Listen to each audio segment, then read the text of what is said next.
Nah, Rahman, setiap orang pasti mempunyai kesalahan. Ya, Ibu. Menurut Rahman, datang terlambat itu termasuk kesalahan atau tidak? Ya, Ibu. Datang terlambat merupakan suatu kesalahan dari saya. Biasanya Rahman tidak pernah datang terlambat. Ya, Ibu.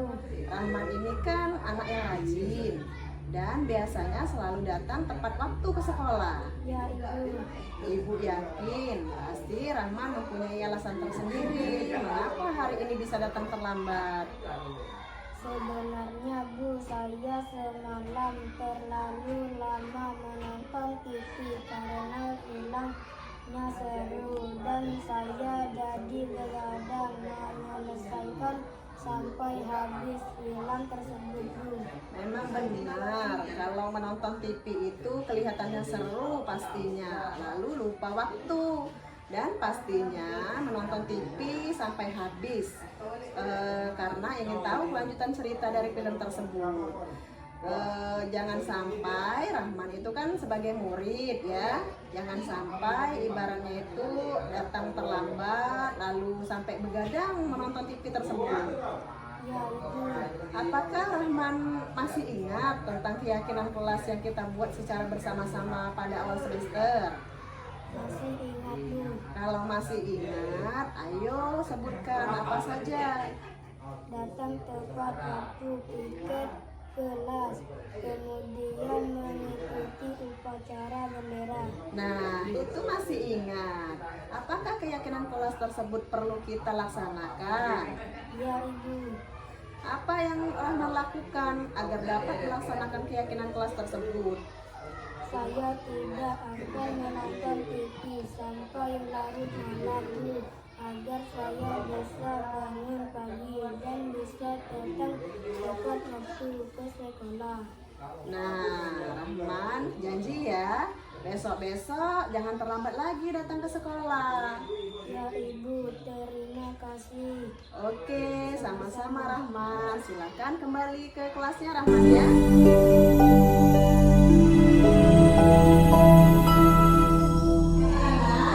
Sebelum kita memulai pelajaran, ada baiknya kita membuat kesepakatan kelas. Nah, kesepakatan ini kan kesepakatan ini bersumber dari kalian. Nanti Ibu kasih kertas ini masing-masing dapat 2, warna hijau 1, warna kuning 1. Yang pertama warna hijau dulu. Yang warna hijau ini merupakan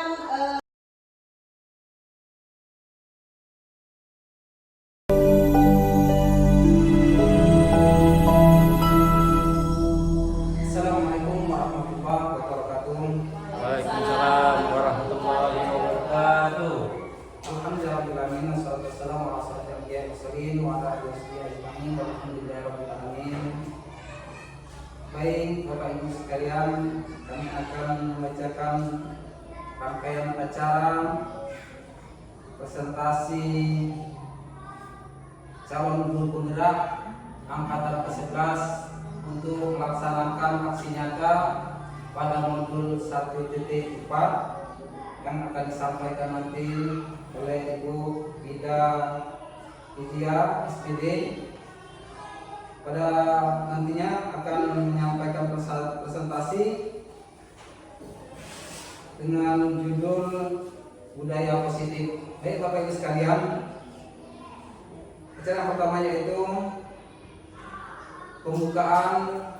Marilah sama-sama kita buka acara ini dengan melepaskan nafas basmalah. Bismillahirrahmanirrahim. Untuk acara berikut, acara selanjutnya yaitu kata sambutan dari Kepala Sekolah SDN 13 Pemunusan Selatan akan disampaikan langsung oleh Ibu Ria SPD. Kepada Ibu, waktu tempat kami silakan.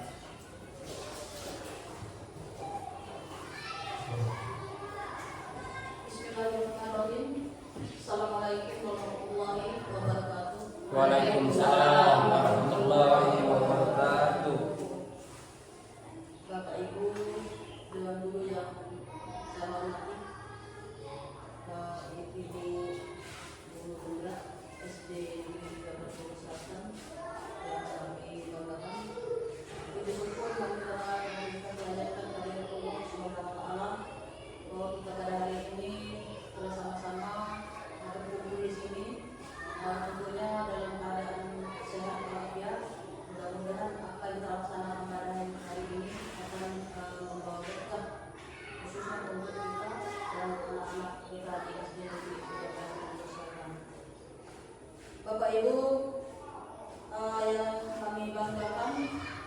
tadi sudah disampaikan oleh moderator bahwa acara yang kita laksanakan ini adalah tentang penerapan budaya positif di SD kita ini,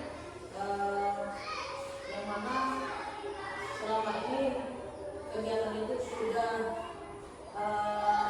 terlaksana sedemikian rupa, tetapi masih mungkin nantinya ada hal-hal yang belum begitu mempunyai dampak yang positif. Masih ada hal-hal yang perlu kita perbaiki dan perlu kita budayakan. Dalam hal ini ada kebetulan di SD Negeri 3 Kelas Selatan ini ada salah seorang guru penggerak, yaitu Ibu Lydia,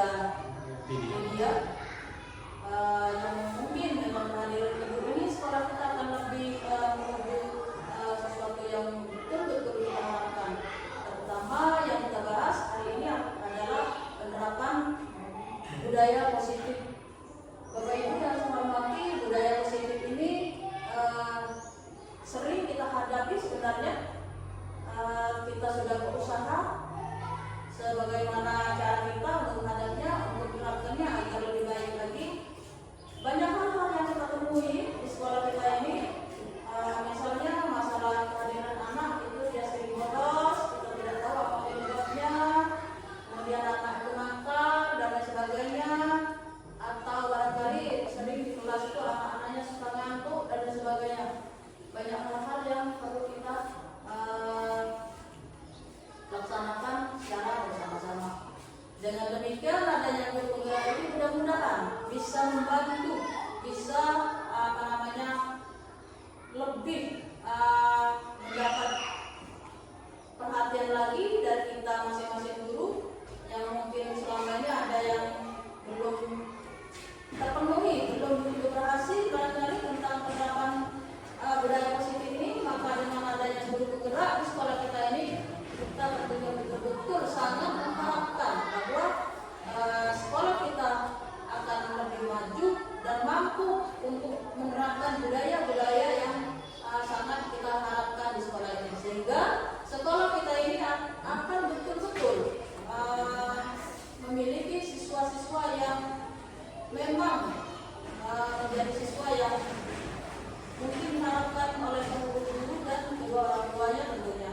Kita sebagai pendidik tentunya tahu bahwa kita menjadi seorang guru itu tidaklah mudah, tidaklah segampang apa yang dikatakan orang. Karena apa?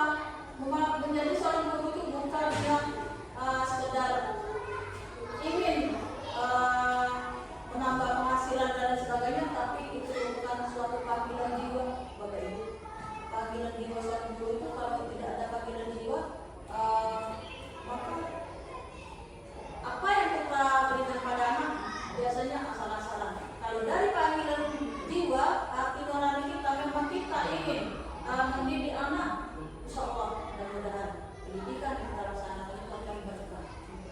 Jadi Bapak Ibu sekalian, nanti kita sama-sama simak, kita sama-sama dengarkan, dan kita nanti cari solusi yang terbaik untuk menerapkan budaya positif di sekolah kita. Barangkali hanya itu, tidak ya, nanti kita bahas bersama lagi. Dan terima kasih Bapak Ibu sekalian atas kehadiran dan kebersamaannya. Dan saya akhiri dengan ucapan wassalamualaikum warahmatullahi wabarakatuh. Waalaikumsalam warahmatullahi wabarakatuh. Terima kasih kepada baik, kita lanjutkan untuk acara inti atau acara yang merupakan aksi nyata dari calon guru penggerak SDN 13 Unggul Kami Selatan. Untuk itu kepada Ibu Lydia kami berikan waktu seluas-luasnya untuk menyampaikan presentasi. Kepada Ibu, silakan. Assalamualaikum warahmatullahi wabarakatuh. Waalaikumsalam warahmatullahi wabarakatuh. Selamat pagi Bapak Ibu semuanya. Pagi. Ya,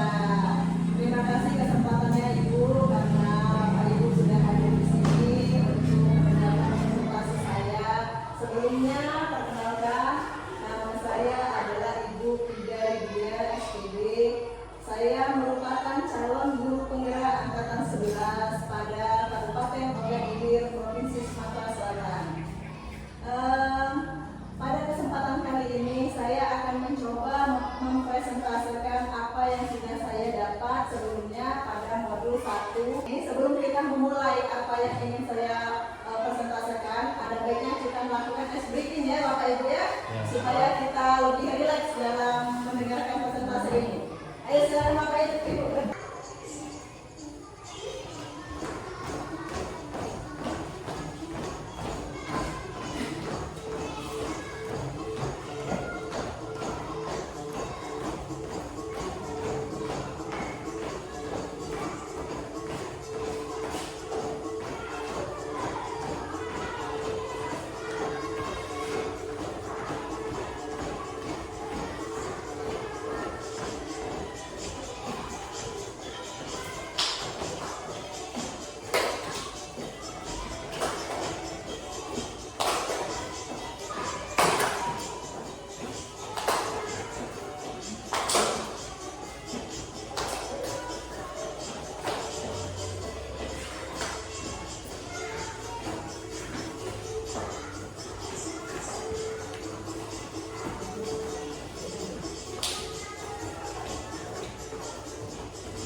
tinggi nilai-nilai positif. Seperti misalnya ada saling hormat menghormati di antara kita, baik itu guru maupun murid, adanya kerjasama, kemudian optimisme dan apresiasi. Nah, dari bagian-bagian ini merupakan fondasi yang kuat dalam membentuk karakter siswa-siswi kita ya Bapak Ibu di sekolah ini, yang bisa diharapkan menjadi pribadi yang mandiri serta bertanggung jawab dan siap menghadapi tantangan di masa depan sesuai dengan profil pelajar Pancasila. Seperti itu. Budaya positif merupakan perwujudan dari nilai-nilai atau keyakinan universal yang diterapkan di sekolah. Kemudian dari modul 1.4 ini yang dibahas adalah yang pertama perubahan paradigma belajar, yang kedua disiplin positif, yang ketiga motivasi perilaku manusia, kemudian yang keempat yaitu kebutuhan dasar, yang kelima posisi kontrol restitusi, kemudian yang keenam keyakinan kelas, dan yang ketujuh segitiga restitusi. Nah, pada perubahan paradigma baru, dari respon terhadap stimulus muncul teori kontrol Bapak Ibu. Dalam respon terhadap kebutuhan, semua orang memiliki kebutuhan yang sama. Namun kadang-kadang cara pandang setiap orang itu berbeda. Guru berupaya mengubah pandangan siswa agar sejalan dengan pandangan mereka. Perilaku buruk siswa dianggap sebagai suatu kesalahan yang dapat diatasi dengan model pemikiran menang atau kalah. Namun dalam teori ini ada namanya teori kontrol. Penting untuk memahami bahwa setiap individu memiliki perspektif yang unik. Perilaku buruk siswa memiliki alasan tersendiri mengapa mereka melakukannya. Kemudian guru perlu memahami pandangan bahwasanya mengapa mereka melakukan hal tersebut. Seperti itu Bapak Ibu. Nah, selanjutnya yang kedua yaitu disiplin positif. Disiplin positif itu memiliki makna sebagai tindakan yang dilakukan seseorang terhadap orang lain untuk mencapai ketaatan. Maksudnya kadang-kadang kita ini mempunyai suatu disiplin yang ada dalam diri kita, seperti itu Bapak Ibu ya, baik pun kita maupun anak-anak. Nah, sebagai pendidik kita seharusnya mengajarkan kepada anak-anak tersebut bahwasannya disiplin diri tersebut ada pada dalam diri kita, yaitu unsur intrinsik sendiri. Nah, tetapi hal ini harus berlandaskan dengan nilai-nilai kebijakan yang harus kita tanamkan kepada mereka untuk mencapai tujuan pembelajaran tersebut. Seperti itu. Misalnya ibarat itu, misalnya contoh Bapak Ibu ya, ada siswa anak kita yang biasanya ibaratnya itu datang terlambat misalnya. Nah, dari situ kita timbul tanda tanya antara kita sebagai guru. Mengapa anak tersebut ya Bu ya, biasanya ibaratnya kenapa dianya datang terlambat? Harus kita tanya, bahwasannya jangan langsung dihukum saja seperti itu. Jangan langsung dipanggil misalnya, hei Bara, kenapa kamu datang terlambat? Tidak boleh, lain kali tidak boleh kamu datang terlambat. Sudah, kamu harus lagi selingan misalnya. Nah, jangan seperti itu Bapak Ibu. Tetapi harus ada tindakan, harus kita dekati secara emosional, harus kita ajak bercerita si Bara ini mengapa bahwasannya anak ini datang terlambat.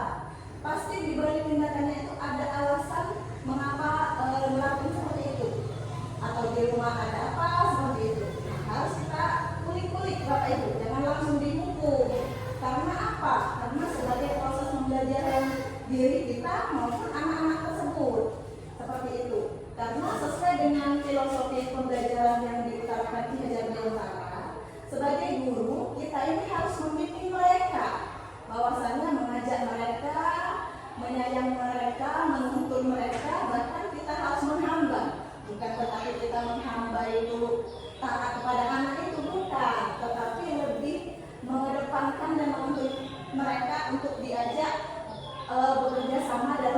sekolah seperti itu. Jadi ke arah apa namanya menyayangi yang lebih spesifik. Jangan hanya kita datang ke sekolah, tapi kita ibarat itu membiarkan anak tersebut berbuat sesukanya tanpa mempertimbangkan apa alasannya, seperti itu Bapak Ibu. Jadi walaupun ibaratnya itu anak tersebut melakukan kesalahan, kita sebagai guru harus ada kontrol dengan mereka. Nah, dalam perilaku manusia itu yang diutarakan Dian Gosen untuk menghindari ada tiga ibaratnya alasan mereka melakukan kesalahan tersebut. Yang pertama ibaratnya itu untuk menghindari ketidaknyamanan atau hukuman. Yang kedua untuk mendapatkan imbalan atau penghargaan. Yang ketiga untuk menjadi orang yang mereka inginkan dan menghargai diri sendiri dengan nilai-nilai yang mereka percaya. Contohnya seperti ini Bapak Ibu. Pada waktu mereka ibaratnya itu di dalam kelas, mereka biasanya tidak mau menjawab pertanyaan yang kita utarakan seperti itu. Tetapi ketika mereka ibaratnya itu timbul pertanyaan kita, mengapa mereka tidak aktif di dalam kelas seperti itu. Nah, ada anak-anak yang berani, ada anak-anak yang belum akan malu dalam ibaratnya sikap untuk aktif dalam kegiatan pembelajaran.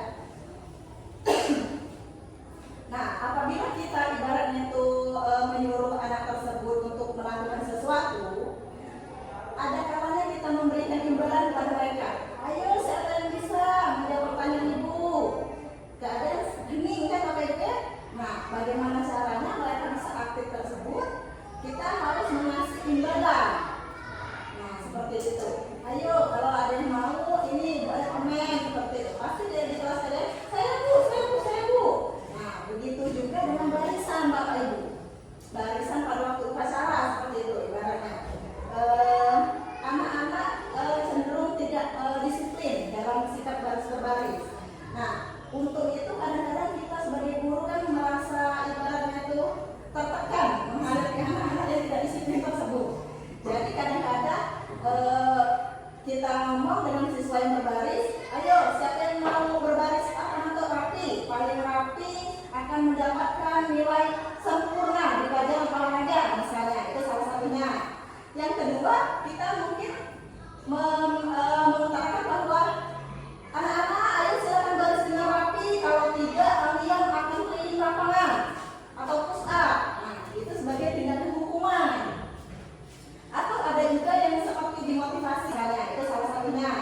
Yang kedua, kita mungkin mengutarakan bahwa anak-anak ayo silakan baris dengan rapi, kalau tidak kalian akan keliling lapangan atau push up. Nah, itu sebagai tindakan hukuman.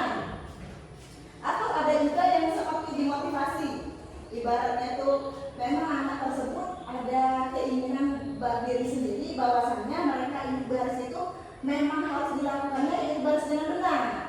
Nah, itu contoh dari ketiga ini.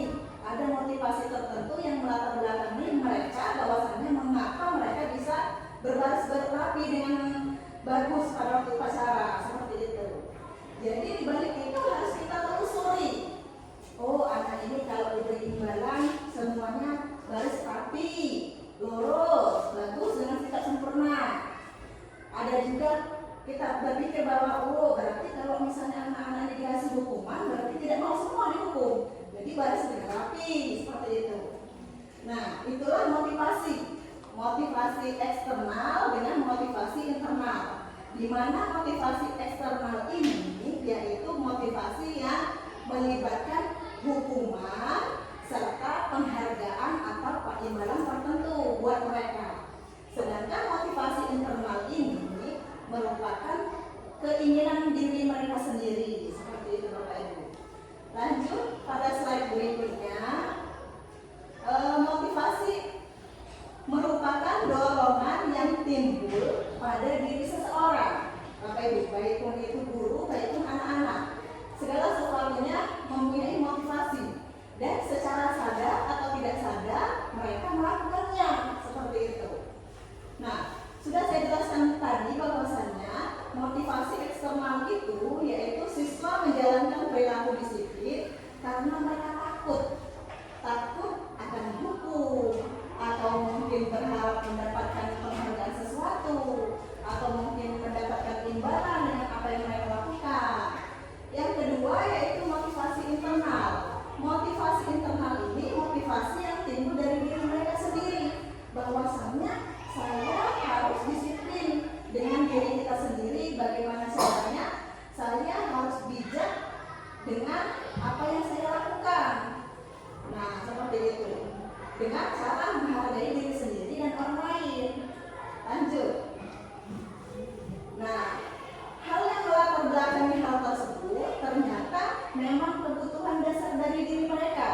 sebagai manusia kita mempunyai kebutuhan dasar ya Bapak Ibu ya, seperti misalnya kebutuhan bertahan hidup. Bagaimana kita ibaratnya bertahan hidup itu ya makan, minum, seperti itu. Itu memang kebutuhan dasar manusia ya. Setiap orang pasti butuh makan dan minum itu. Itu kebutuhan pokok ya. Yang kedua, kebutuhan cinta kasih. Artinya murid kita ini ada sebagian yang ingin dihargai ya Bapak Ibu, ingin diterima ya, bahwasanya mereka itu apa yang mereka lakukan itu perlu apresiasi terhadap diri mereka, bahwasanya oh Epri kamu luar biasa sekali Epri karena kamu bisa menyelesaikan pertanyaan yang telah Ibu berikan.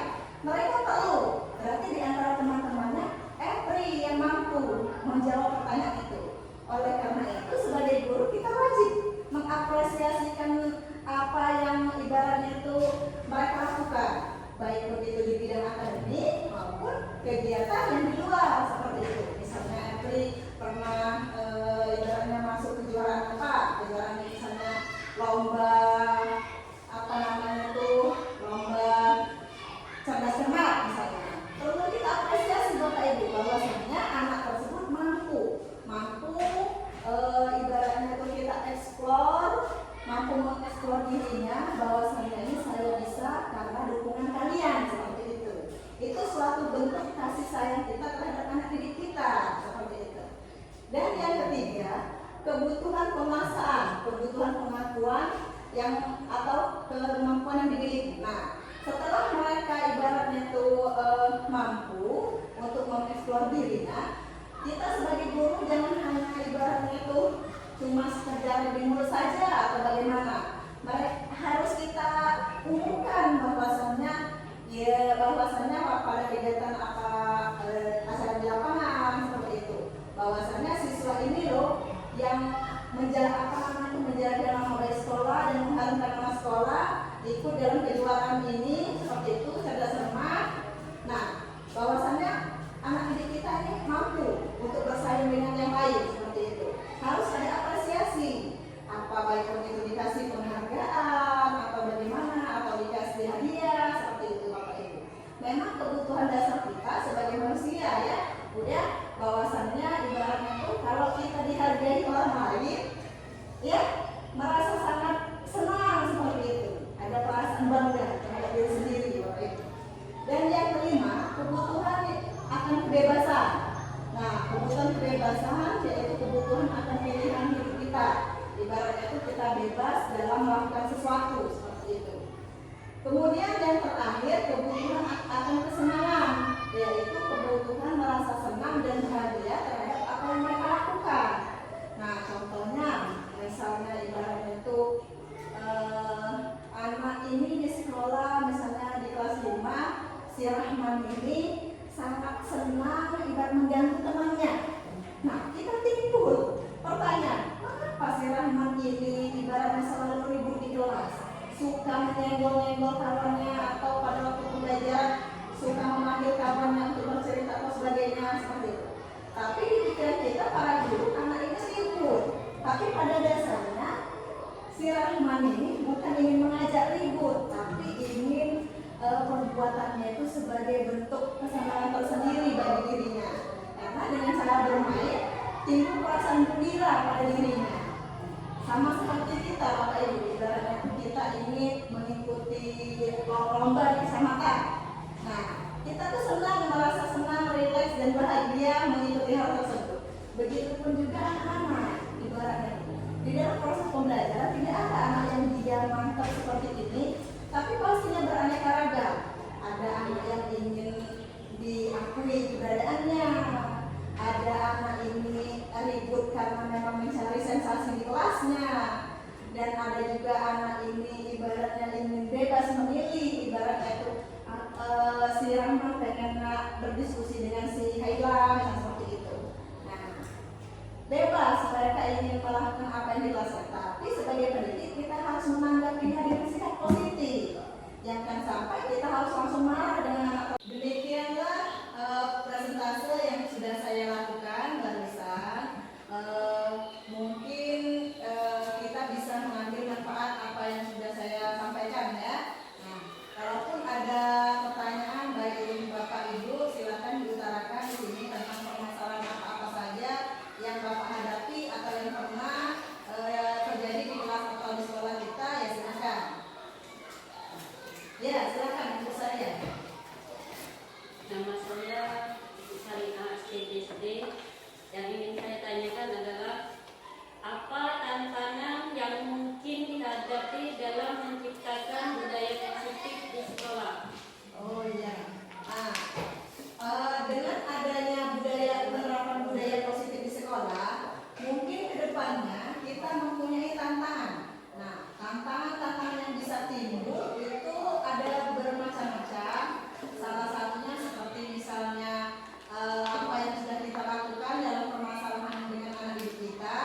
kita terapkan, mungkin dari rekan-rekan kerja kita timbul argumentasi bahwasannya, Bu, kalau anak tersebut bermasalah silakan Bu, langsung saja diberi hukuman seperti itu.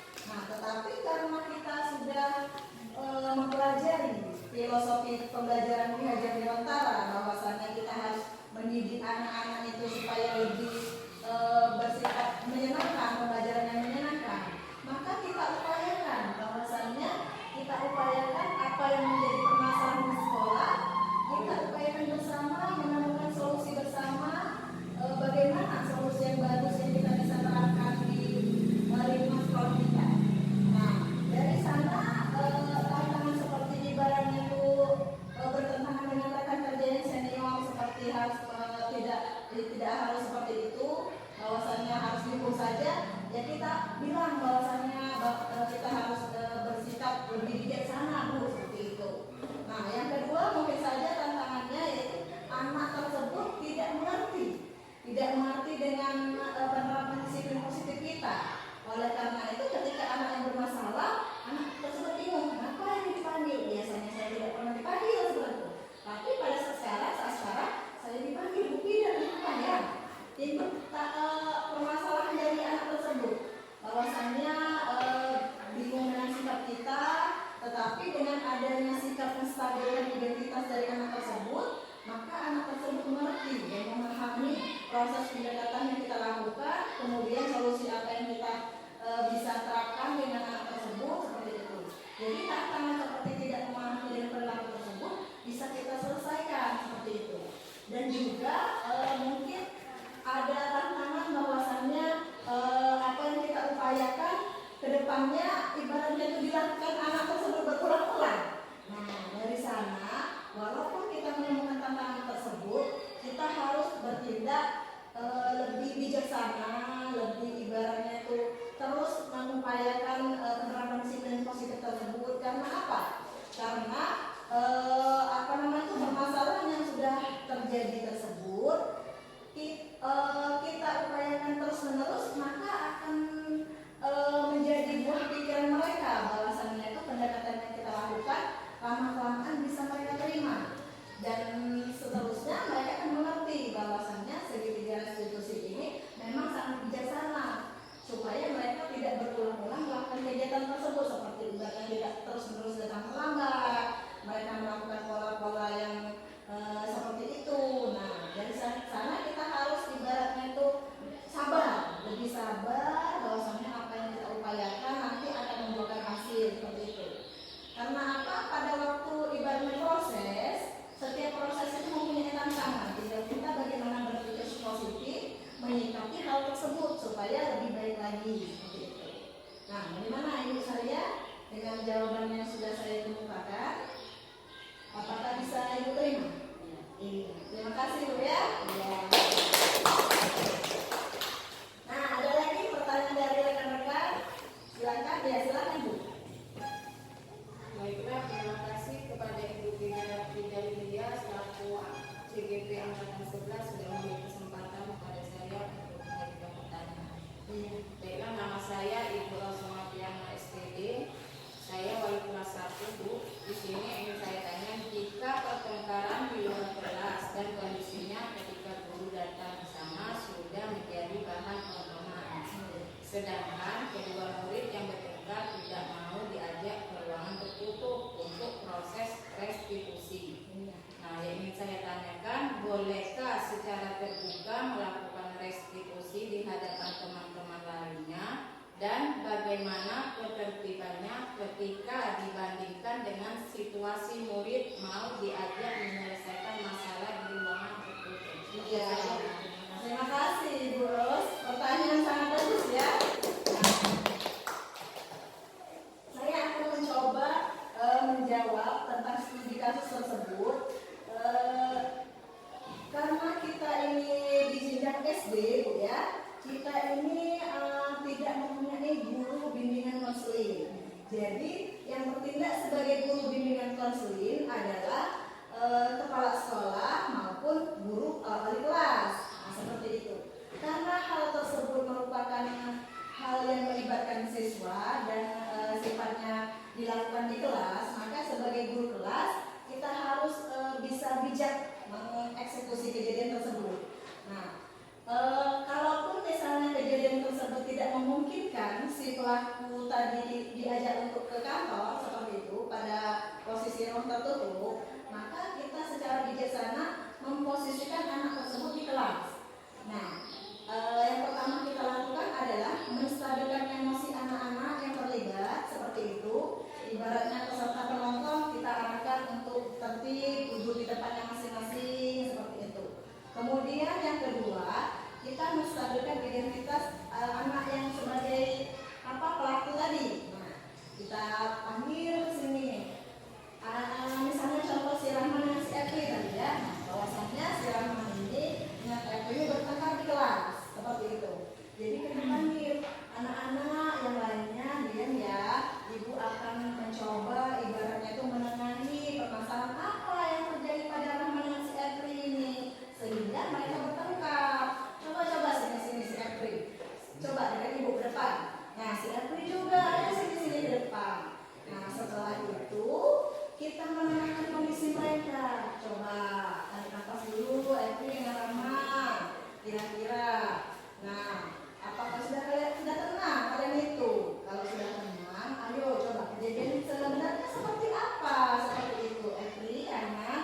Nah, coba siapa dulu yang mau menjelaskan kejadian ini? Nah, coba kamu ya, Rahman silakan. Nah, si Rahman tadi menjelaskan, Bu, sebenarnya kejadian tadi seperti ini, Bu. Saya tadi menulis di kelas, Bu, kan guru mengajarkan menulis di kelas. Nah, ketika saya menulis, Epri ini saya tolongnya tulisan saya, Bu. Jadi akibatnya tulisan saya ini tercoret-coret, Bu. Oh, jadi seperti itu kejadiannya. Kita harus melakukan dengan sikap tenang. Karena apa? Ketika kita mulai emosian, banyak kejadian yang kita mulai dengan emosi itu akan merugikan diri kita sendiri dan anak-anak kita. Jadi kita sikapi dengan sikap itu sana. Nah, dengan nada yang lemah lembut seperti itu, Bu ya. Jadi anak tersebut merasa dirinya, oh kita juga harus tenang. Nah, jadi setelah itu si Epri ternyata begitu kejadiannya. Pantas saja si Rahman ini ibaratnya tuh mau marah. Karena apa? Tulisannya tercoret di buku itu, Epri. Kamu tidak lihat apa seperti itu. Kemudian Epri kan otomatis menyanggah kejadiannya seperti itu.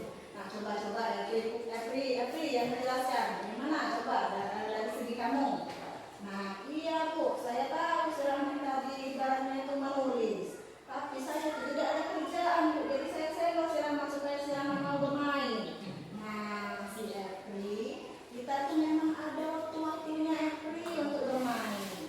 Jadi ketika Rahman ada kerjaan, janganlah kamu seperti itu. Karena apa? Akibatnya nanti tulisan si Rahman ini tidak terbaca.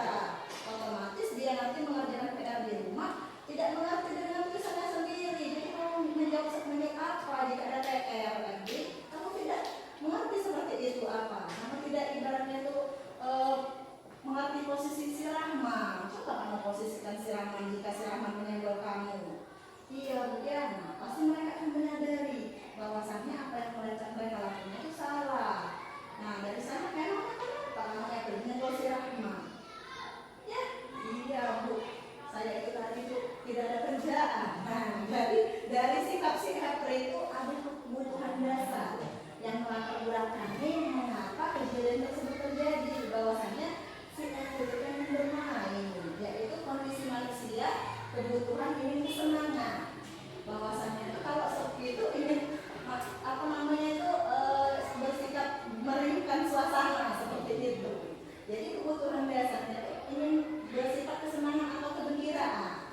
Nah, setelah kejadian tersebut, kita aturlah solusinya, apa yang harus kita lakukan kondisi tersebut. Nah, kita tanya si Rahman dan Epri, kalian itu kemarin kan sudah ibu ajak untuk membuat keyakinan kelas. Masih ingat gak keyakinan kelas kemarin? Masih Bu, dia bilang seperti itu. Coba sebutkan apa keyakinan kelas itu. Iya Bu, saling menghormati di antara anggota kelas Bu, tidak boleh ribut. Nah, Siapa? Kalian kan tahu, kalian sendiri membuat kegiatan kelas itu dan kalian sepakati. Iya benar Bu, berarti salah kami Bu, tidak boleh ribut. Nah iya, tidak boleh ribut seperti itu.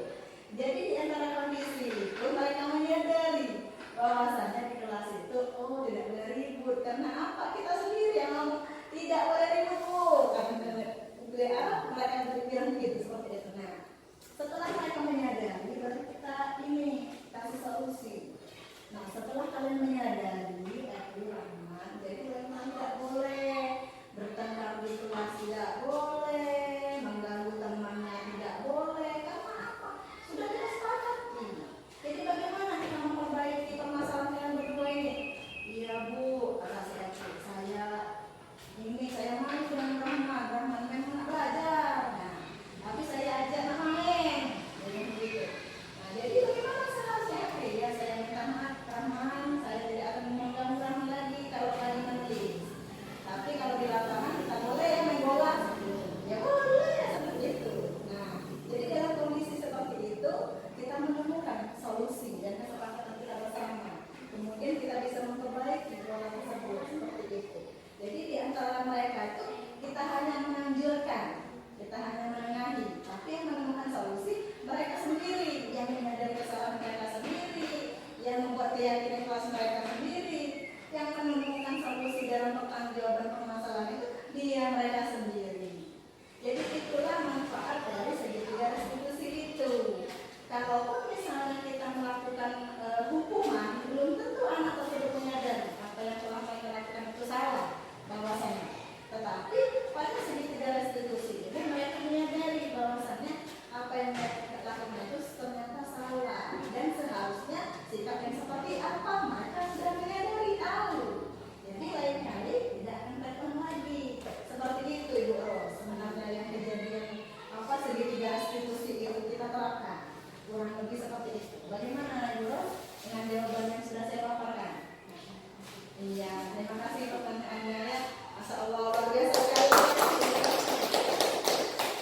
Nah, itulah pemaparan yang sudah saya jelaskan mengenai apa yang saya peroleh pada modul 134 mengenai budaya positif. Nah, saya harap penjelasan ini bisa Bapak Ibu terima, bisa Ibu terapkan, bisa Ibu ambil hikmah dan manfaatnya. Semoga kegiatan ini bisa membangun diri kita sendiri bahwasannya kita bisa menemukan solusi tanpa harus menghukum anak ibu.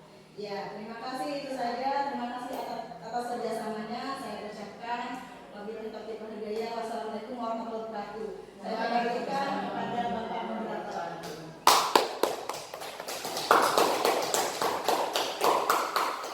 Baik, Bapak Ibu guru sekalian, dengan banyaknya pemaparan berupa presentasi yang disampaikan oleh Ibu Kidalia sebagai calon guru penggerak Kabupaten Ogan Ilir angkatan 11, dengan diakhiri sesi tanya jawab, maka berakhir juga acara presentasi atau pemaparan oleh Ibu Kidalia.